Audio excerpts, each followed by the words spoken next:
Terima kasih Tuhan, betul kami memberikan yang terbaik sama Engkau Tuhan.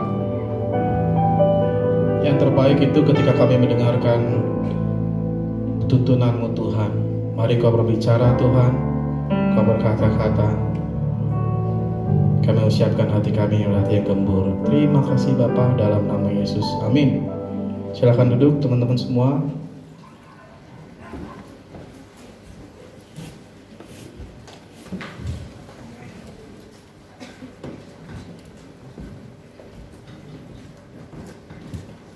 Kalau seandainya ada yang mau diganti dengan yang jernih juga boleh.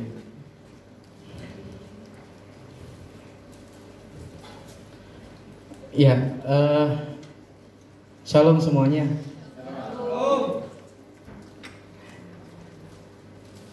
Pertanyaan pertama di sini, siapa yang mau jadi orang kaya? Boleh tunjuk dirinya sendiri. Bonus ya buat kamu tuh. Nggak semua tadi nunjuk loh. Ntar ya, kita tanya lagi. Siapa di sini yang mau jadi orang kaya? Boleh angkat tangannya. Cuma angkat tangan doang loh. Ternyata ada yang nggak mau ya. Tunjuk temennya yang nggak angkat tangan. Tunjuk temennya yang angkat tangan. Hah? Mungkin pertanyaan selanjutnya ini yang diinginkan. Siapa di sini yang mau hidup berkelimpahan? Tadi nggak mau kaya tapi mau berkelimpahan. Masih kurang ya, kurang semangat gitu ngangkat tangannya. Siapa di sini yang mau berkelimpahan dan siap memberi buat Tuhan? Boleh angkat tangannya. Masih ada yang belum loh. Saya liatin, saya nunggu ya yang belum. Suruh ngangkat tangan juga. Ya udahlah, kita doakan saja ya. Memang ada orang-orang yang dipilih untuk berjuang di dalam penderitaan. Mungkin itu salah satu dari teman-teman. Kamu jadi orang kaya loh? Enggak kak, saya maunya jadi menderita saja. Saya, gitu kan. Yang mau mau jadi orang kaya katakan amin. Amin. Kita adu suara ya. Yang mau jadi orang kaya katakan amin. Amin. Itu baru. Ini bukan cuma kaya, tapi kaya juga dalam pemberian, kaya juga dalam tindakan, kaya juga dalam keuangan. Nah, kita baca sama-sama. Judulnya Mentalas Memberi Melalui Hidup yang Diberkati. Saya mau tanya, di sini ada nggak yang pernah ngeliat pipa air? Ada yang pernah lihat? Nggak pernah lihat, tunjuk temennya. Ini nggak pernah lihat pipa air, gitu kan? Airnya bisanya terbang, gitu. Pipa air itu dipasang supaya apa? Pipa air itu dipasang supaya bisa mengalirkan dari satu tempat ke tempat lain. Ya nggak? Nggak ngerti pipa juga? Kali. Sungai itu dibuat supaya mengalirkan dari yang tinggi ke tempat yang lebih rendah. Kalau sungainya mampet, itu bukan tujuan dari sungai itu ada. Kalau pipa dipasang di rumah, mungkin ini agak supaya responnya lebih tajam lagi gitu ya. Bayangin WC kalian ada pipanya dan pipanya mampet. Berarti udah kebayang. Yang gue kebayang gue bawa ntar ke Pulau Gebang kerja gue dulu ya. Bayangin ada pipa yang mampet, kira-kira bisa mengalirkan air tidak Bapak Ibu Saudara sekalian? Pipa diperlukan untuk mengalirkan air dari satu tempat lain. Kalau dia mampet maka bukan pipa namanya, itu namanya sumbatan ya. Kalau kita mau jadi berkat, itu artinya kita bisa mengalirkan berkat yang kita terima kepada yang membutuhkan. Orang lain juga boleh, pasangan hidup juga boleh.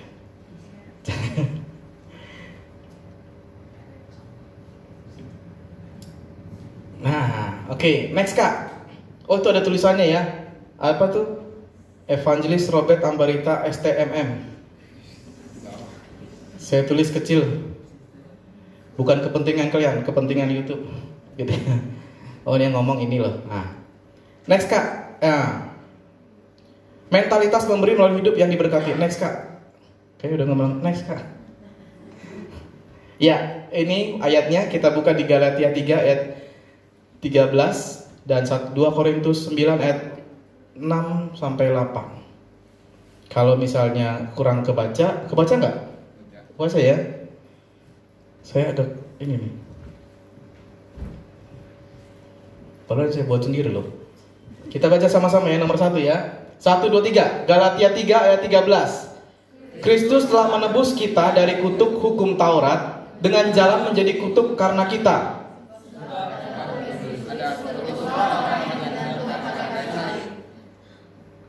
Cerdas sih dibikin begini. Tapi kan kreasi gue tadi bagus-bagus. Buatnya lama loh. Tapi nggak apa-apa lah. Dibalikin lagi nanti habis ini, habis dibaca ya. Habis nggak dibaca balikin lagi. Nah, iya. Itu ya. Jadi untuk hidup bisa kita mentalitas memberi. Pertama saya mau katakan, bagaimana saya bisa memberi 1000 kalau saya tidak punya 1000? Tidak bisa ya. Saya suruh orang memberi, itu orang lain yang memberi namanya, bukan kita. Nah, Bapak Ibu, teman-teman semua, mohon maaf ya kebanyakan khotbah di ibadah orang tua. Untuk kita bisa hidup di dalam kehidupan yang berkelimpahan ada 2 perkara. Yang pertama adalah perkara rohani. Perkara rohani harus kita lalui dulu, harus kita mengerti dulu, harus kita alami dulu. Apa itu perkara rohani? Perkara rohani yang pertama adalah kamu diberkati karena apa? Karena seharusnya kamu dikutuk sudah ditimpakan kepada Tuhan Yesus. Terkutuklah orang yang dipakukan di kayu salib. Galatia 3 ayat 13. Nah, teman-teman ini berkata bahwa sebetulnya kalau kita mau hidup dalam kelimpahan, pertama yang harus kamu pegang bahwa ternyata tidak ada lagi kutuk. Yang ada adalah berkat yang daripada Tuhan. Amin. Karena apa? Orang yang dikutuk itu adalah orang yang belum menerima Tuhan Yesus. Orang-orang yang menerima kutuk adalah belum yang kutuknya ditanggung sama Tuhan Yesus. Nah, teman-teman, kita alami dulu perkara rohani ini. Siapa yang di sini belum menerima Tuhan Yesus sebagai Tuhan Juru Selamat, berarti dia memberikan dirinya untuk dikutuk. Perkara rohani itu begini teman-teman. Saya dulu pernah waktu orang tua saya sakit, saya bilang gini, Tuhan Yesus, Tuhan, ya Tuhan Yesus ya. Tuhan, kalau boleh pindahkan saja sakitnya kepada aku. Ada yang pernah doa begini? Kepada orang-orang yang sayangin? Ada nggak? Tuhan, saya berdoa supaya, ini waktu saya dulu ya, berdoa supaya sakitnya kalau boleh dipindahkan kepada saya.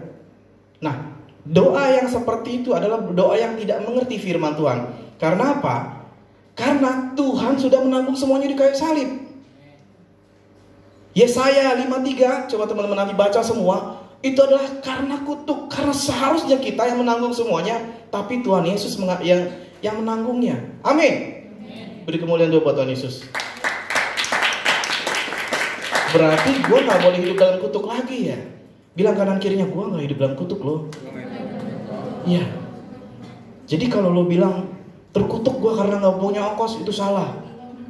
Di sini ada nggak ya? Lu kan terkutuk, makanya lu nggak punya ongkos ke gereja. yang jajan minta-minta sama temennya, oh lu terkutuk kan? Nggak benar itu ya. Nah, yang kedua perkara rohani adalah 2 Korintus 9 ayat 6 sampai 8. 1, 2, 3. 1, 2, 3.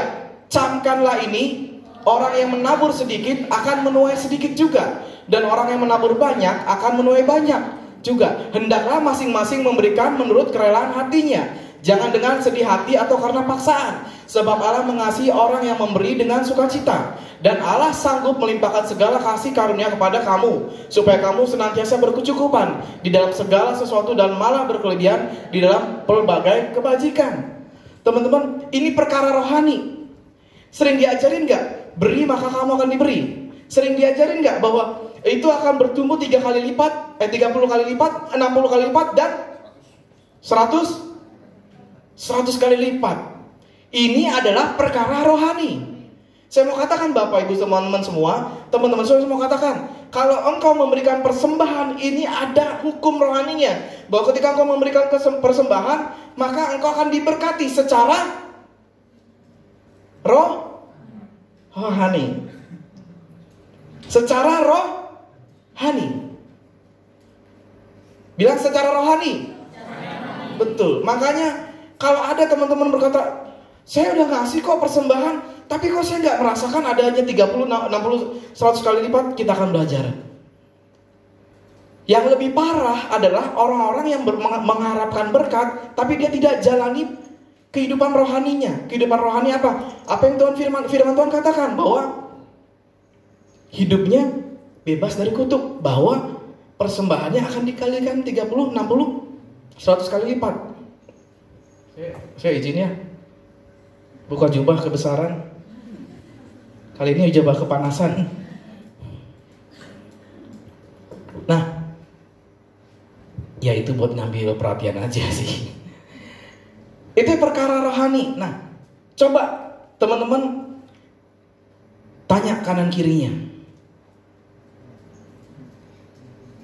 2 Korintus 9 ayat 6 sampai 8. Persembahan lu dikit apa banyak? Hah? Apalagi nih? Firman Tuhan katakan apa? Yang memberi sedikit dia akan menuai. Saya mau tanya, ada di sini yang nanam singkong 1 batang, dia bisa manen 10 pohon, ada nggak? Nggak ada. Kalau dia nanam singkong 1, maka yang akan dipanen satu tempat, 1 pohon, ya nggak? Nggak ada tuh dia nanam singkong 1, terus dia bisa manen 10.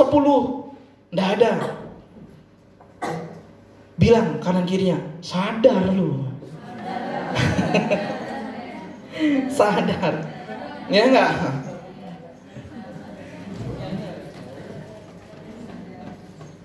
Ngomongin persembahan, ngomongin perpuluhan, coba ngaku. Itu kalau tanya, sekarang ngaku, gue belum ngasih perpuluhan loh. Apa sih perpuluhan? 10% dari apa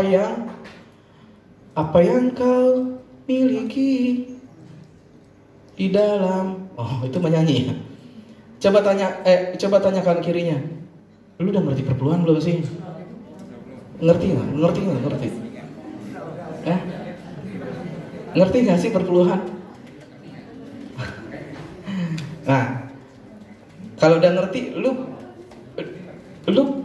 ngerti nggak sih? Kalau perpuluhan itu nggak cuma ngerti, tapi harus diberi. Amin.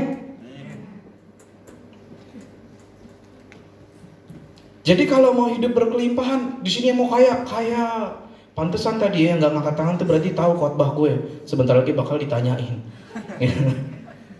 Nggak mau nanya kenapa gue masih banyak salah. Gue belum perpuluhan, belum berikan persembahan. Kesini aja gue diongkosin, gitu kan?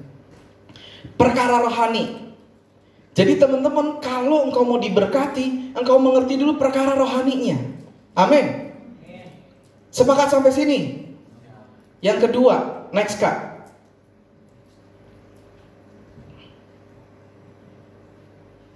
Oh ini ya, ini dulu ya. Masih yang pertama. Memberi itu ada 2 cara. Yang pertama adalah memberi karena Tuhan berbicara. Tuhan memberikan inspirasi di hati untuk kita memberi.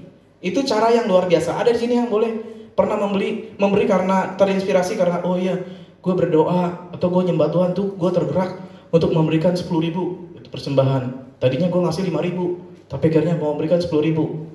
Atau sebaliknya, tadinya nggak ngasih tapi kayaknya mau ngasih. Itu karena Tuhan menggerakkan di dalam hati kita, bisa bersuara melalui hati gitu kan. Nah, ada yang pernah ngalamin ini? Boleh angkat tangannya?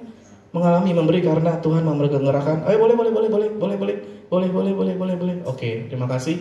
Nah, terkadang gereja Tuhan membatasi pemberian hanya seperti ini. Apa? Memberi kalau Tuhan berbicara. Nih, saya mau kasih tahu teman-teman. Kalau ada seorang anak kecil, kita latih untuk bilang, Kalau dikasih makanan bilang apa? Terima kasih. Ini anak misalnya TK, ada temennya TK apa? PAUD gitu ya. Dikasih coklat, oh iya bilang apa sama om dikasih coklat? Bilang apa? Ini dikasih coklat semua ya. Kasih om. Dikasih coklat bilang apa? Oh, kasih om. Terus anak ini mulai SD, dikasih coklat lagi. Bilang apa sama om? Kasih om. Dia udah kerja. Terus bapaknya ngeliat dia dikasih coklat. Terus bapaknya bilang apa? Kasih om. Saya mau bilang, teman-teman, memberi, mengucap terima kasih karena diajarin orang tua, benar ya nggak? Benar. Tapi kan udah nggak benar lagi kalau udah 20 tahun, 25 tahun, 30 tahun. Memberi karena disuruh memberi. Yang pertama memberi karena Tuhan memberikan gerakan. Yang kedua memberi karena apa? Karena kita sudah dewasa, melihat kebutuhan apa yang ada di gereja, apa yang ada di pelayanan. Oh gitu ya bang? Iya. Jadi kalau tahu gereja kita sedang membuat proyek-proyek P400, membeli gereja, membeli mau ada retret. Sini ada retret nanti, ada youth fest, zone perlu, ya kan? Zone perlu uang. Tuhan tidak menggerakkan saya kak. Ya enggak? Ada enggak gitu? Diberikan sumbangan. Padahal udah kerja, ngasihnya berapa? 10.000. Kenapa? Tuhan tidak berbicara sama saya. Emang kita masih anak kecil yang harus dibilang sama Tuhan, ucap terima kasih ya sama om. Enggak kan? Sadarlah bahwa kalau engkau mau hidup diberkati, ada cara yang kedua, yaitu memberi oleh karena kita dewasa melihat kebutuhan. Makanya anak saya punya anak sudah SD. Anak saya bayaran setiap bulan. Saya berikan oleh karena saya mendengar dia minta bayaran. Papa minta bayaran. Enggak ya, tapi karena apa? Karena saya tahu dia butuh untuk dikasih bayaran. Saya kasih bulanan untuk antar jemput. Terus orangnya datang ke saya, Pak, ucap terima kasih dong. Pak, kasih dong ongkos. Enggak kan? Pasti akan saya kasih setiap bulan. Saya misalnya ada mbak di rumah yang bantuin beresin rumah. Terus saya bilang, mbaknya datang ke saya, Pak, saya gajian dong. Kan enggak ya? Tapi saya memberi oleh karena saya sudah dewasa dan saya bertanggung jawab atas apa yang saya pegang. Yang ngerti angkat tangan, yang masih kecil nggak usah angkat tangan, yang udah gede boleh angkat tangan. Ya, sadar mulai sekarang. Sederhana nih ngomongnya, ya kan? Ya, kalau ada retret, ada youth fest, ada zone, itu kan berubah. Gak usah diminta-minta. Lu kan anggota zone, lu kan orang lama, kan harus kasih kan? Enggak, langsung datang. Gua mau ngasih. Karena apa? Karena gua adalah orang yang sudah dewasa. Nggak perlu disuruh lagi. Ini apa nih? Langsung nagih. Nggak disuruh untuk memberi. Bilang yang sudah pernah dapat duit, kerja dapat duit, bilang ini firman buat gue banget. Makanya orang-orang yang sudah kerja, orang-orang yang udah punya duit, saya mau katakan, jangan sekali-sekali uangmu dipakai kebanyakan untuk hal-hal yang belum cukup uangnya. Contoh, ya untuk kebutuhan-kebutuhan pokok nggak apa-apa. Tapi kalau misalnya untuk kebutuhan-kebutuhan gaya hidup, nggak perlu. Contoh, ya HP udah ada kameranya satu nggak apa-apa. Nggak perlu 3 kameranya kan? Karena gambarnya tetap satu. Ya nggak? Kemarin saya beli HP, lubangnya 3. Saya foto, kok 1 ya? Tapi kualitasnya memang lebih bagus ya, Mang. Terus kakak ipar saya beli, tipenya beda sedikit, tapi lubangnya ditambah 1. Saya lihat gambarnya 1 juga. Nah kan? Nggak perlu lah yang misalnya emang bukan kebutuhan kita, terus kita tidak sabar untuk membeli yang harus dibayar 5 tahun, harus dibayar 4 tahun. Karena dengan begitu walaupun gaji kita besar, kita tidak bisa memberi banyak. Kenapa saya bilang begini? Ngalamin. Ya enggak? Apa sih kayak bengong? Apa? Gaji 6 juta, punya cicilan mobil 4 juta. Sisa berapa? Sisa berapa? 2 juta. Buat makan setiap hari 1,5 juta. Sisa berapa? 500.000. Ongkos ke gereja ya udah ada ketahuan persembahan lu paling 1.000, 2.000. Gitu kan? Itu makanya orang-orang yang kerja nggak bisa memberi banyak karena utangnya banyak. Bukan tanggung jawabnya banyak, tapi utangnya banyak. Yang belum kerja ingat ya, kalau udah kerja jangan buru-buru ngutang banyak. Karena melihat kebutuhan. Oke, next Kak. Nanti terakhirnya kita gas ya. Ini berita-beritanya aja. Boleh dikelirin lagi Kak. Saya terima kasih deh. Dikelirin yang tadi kurang. Amsal 6 ayat 6 sampai 11. Boleh dibuka. Amsal 6 ayat sampai 11. Tadi perkara rohani, sekarang perkara praktisnya. Ternyata di firman Tuhan itu ada. Kalau kau sudah memberi, saya pernah gitu. Nanti saya cerita saya deh. Kalau saya sudah memberi, terus saya ngarepin bahwa saya akan dapat 30, 60 sampai 100 kali lipat. Kok nggak kejadian ya? Karena apa? Karena ini. Yuk kita baca sama-sama. Amsal 6 ayat 6 sampai 11. Hai pemalas, pergilah kepada semut, perhatikanlah lakunya dan jadilah bijak. Biarpun tidak ada pemimpinnya, pengaturnya atau penguasanya, ia menyediakan rotinya di musim panas dan mengumpulkan makanannya pada waktu panen. Hai pemalas, berapa lama lagi engkau berbaring? Bilakah engkau akan bangun dari tidurmu? Tidur sebentar lagi, mengantuk sebentar lagi, melipat tangan sebentar lagi untuk tinggal berbaring. Maka kedatangan kemiskinan kepadamu seperti seorang penyerbu, dan kekurangan seperti orang yang bersenjata. Saya mau katakan ini, Bapak Ibu, teman-teman semua. Kalau engkau mau hidup diberkati dan engkau punya mentalitas untuk diberkati, saya mau katakan, engkau harus melakukan persiapan hidupmu untuk diberkati. Kalau ada yang bilang, wah saya doakan dompet saya terisi. Boleh nggak boleh. Tapi jangan diam sampai di situ.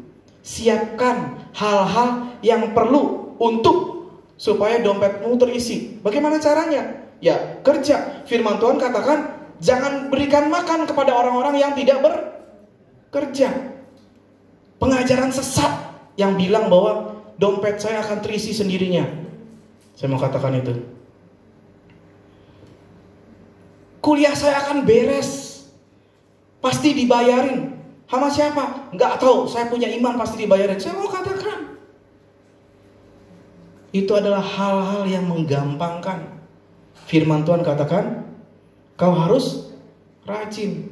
Saya punya teman, dia bisa lulus kuliahnya dengan beres karena dia rajin. Rajin apa? Ya dari rajin belajar. Dia lakukan tugasnya, dia lakukan pelajarannya hingga berprestasi, dan akhirnya dia mendapat apa? Beasiswa. Teman-teman, saya mau katakan, kalau engkau berkata bahwa saya melakukan perkara rohani saja, firman Tuhan Ibrani katakan, atau Ibrani apa ya? Tunjukkanlah kepadaku imanmu tanpa perbuatan, maka aku akan tunjukkan imanku dengan perbuatan. Teman-teman yang engkau bilang kau masih sekolah dan kau bilang aku mau memberikan yang terbaik, saya mau katakan, kalau engkau malas, engkau tidak akan dapat memberikan yang terbaik. Ini sama aja saja begini. Kalau engkau tidak belajar, itu artinya engkau mempersiapkan dirimu untuk mencontek atau mempunyai hasil yang buruk di dalam ujianmu. Kalau engkau berkata bahwa aku ingin memberkati, aku mau memberikan banyak, aku melakukan yang terbaik sama Tuhan, memberikan yang terbaik sama Tuhan, saya mau katakan, berarti engkau harus rajin. Karena apa? Karena dengan rajin engkau menyediakan peluang untuk diberkati. Saya kalau ada anak saya bilang dia rajin belajar aja, saya bilang begini, kalau dia rajin belajar, mainan yang terbaik itu saya akan berikan sama dia. Itu perasaan orang tua. Kalau Tuhan tidak, mainan yang terbaik itu sudah kusediakan bagi dia. Dia akan otomatis dapat kalau dia rajin. Buat teman-teman yang SMP, buat teman-teman yang SMA, buat teman-teman yang kuliah, saya mau katakan, kalau engkau memberikan yang terbaik, konversi segala sesuatu bukan hanya dengan uang, tapi dengan kerajinan. Di sini masih ada PR nggak? Masih ada PR nggak? Yang nggak punya PR boleh angkat tangannya. Saya nggak punya PR.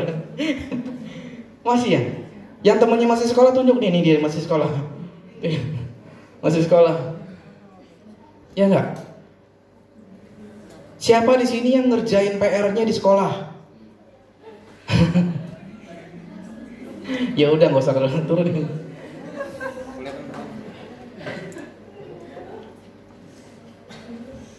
Hari saat harus dikumpulin ya, bukan sebelum hari dikumpulin, nggak. Kalau sebelum hari dikumpulin nggak apa-apa.